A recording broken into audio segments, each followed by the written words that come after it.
seasons of living. On today's video, we're going to share with you our new baby chicks that were hatched from the video that we showed you that we set eggs in an incubator about 3 weeks ago. So stay tuned and we will want to share and show you our new babies.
Okay, it's a really good idea that you leave your incubator on another 24 hours after the date that your hatching starts, because look at all these guys that were hatched out this morning on the second day.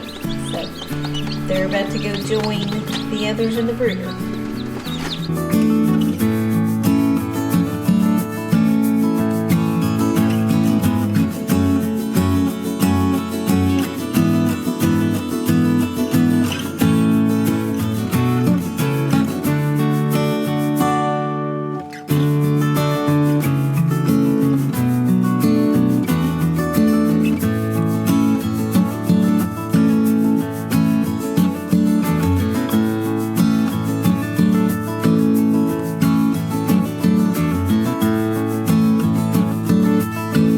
Okay, as you can see, we have transferred our baby chicks to the brooder.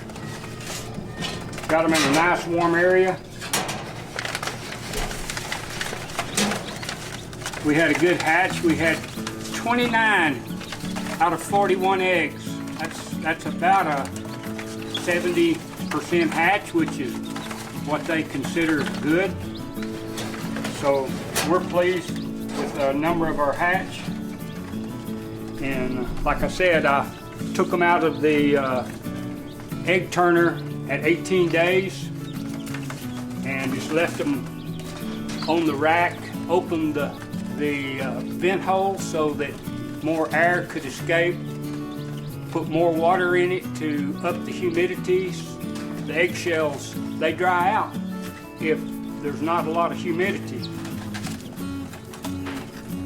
You can see how they came out of the egg. They just pecked their way from inside out all the way around and got out of the egg. Eggshell is easy to break from if you're on the inside, pretty hard on the outside. Anyway, we have ground Milo, ground oatmeal, or you can feed chicken starter. It's a little hard for them to digest whole kernels right now, so. They already drank the whole thing of kefir. That's their second. Caren put some kefir in there, and they really love kefir. So maybe they'll be healthy.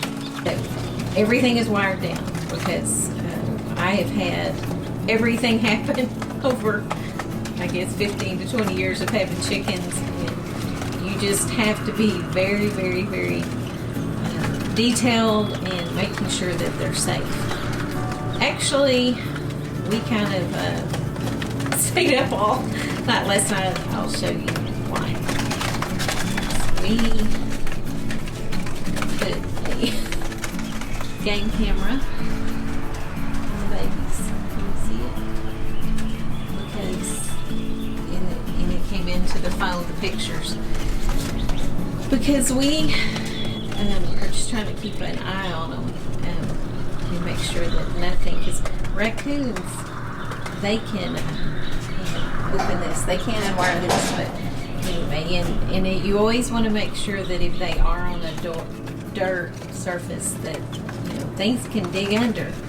And we're gonna, as we progress in our videos, we're gonna be showing you all the things we do to keep our chickens safe, because Mr. Roofer, that was his hobby as a young boy, and he's 68 right now, so he's seen a lot of different things with chickens. So anyway, there's the chicks, and we had a really good hatching. We got about 70%, so they're just really precious. And as soon as possible, we will be getting them in a chicken tractor so they're on touching dirt. We think that's healthiest.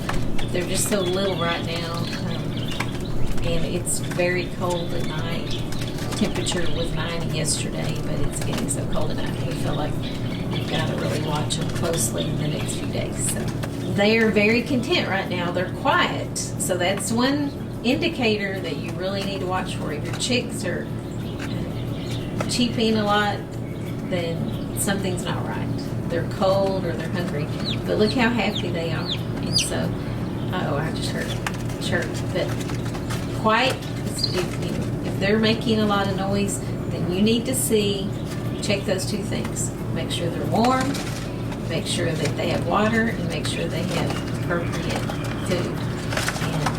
And you also want to avoid your chicks, like if we have the light bulb, the heat turned down, but if you're leaving for the day, and it's going to be warm, you want to make sure they can get away from it, because if they get too warm, they may start picking on each other and pecking, and we have had that happen before. And once they peck blood on one of the chicks, they will kill it. It doesn't take long, so you have to always be watching. But the best thing is just make sure that that they don't get too warm or too crowded, and that they can get away from their heat source.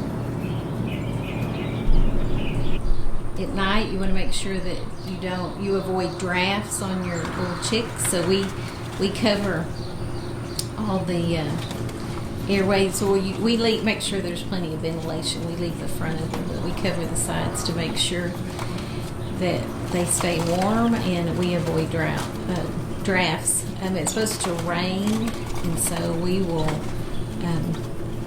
be checking to make sure that no rain is blowing in, because we do not want the chicks to get wet.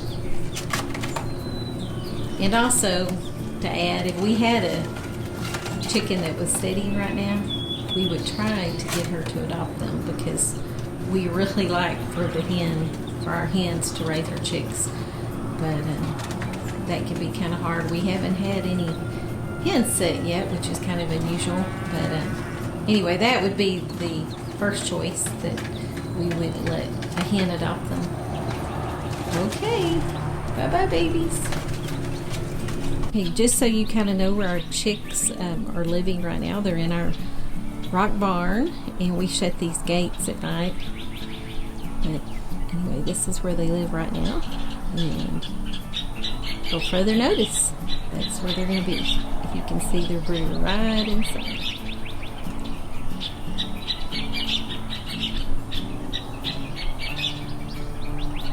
Something important to note, we checked our temperature on our incubator first and adjusted it.